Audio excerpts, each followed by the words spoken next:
Borithi mwena wa Kiganjo Thika nĩ mahithũkĩtie makunia mana ma bangi mahithĩtwo nyũmba-inĩ ĩmwe mwena ũyũ.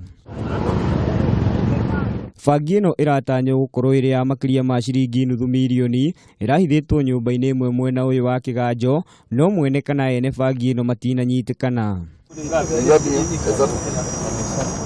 Agĩkĩra ũhoro ũyũ mũkonde OCPD wa Thika ya ithũĩro Paul Karobia augĩte marakunyĩirwo ndeto ĩno nĩ mũingĩ kũrĩa marekire mĩtũkĩ na kũnyita bangi ĩno mbere ya yendetio. Polisi walipata information jana usiku kwamba iko mtu anakujanga anaweka bangi kwa store fulani. Oho nĩ arutĩire mũkana arĩa othe makoretwo magĩtwarithia biacara ĩno na mbere mwena ũyũ, akiuga borithi marĩ maitho. Macho yetu imejaa kule na itakuwa kazi kama kawaida. Na Thika sasa inaenda kuwa area ambaye dawa za kulevya hazitakuja kupatikana.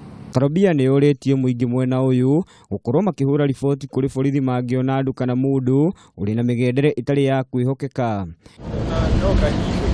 Handũ-inĩ ha Kameme TV, rĩakwa nĩ Ngigĩ wa Kinyanjui.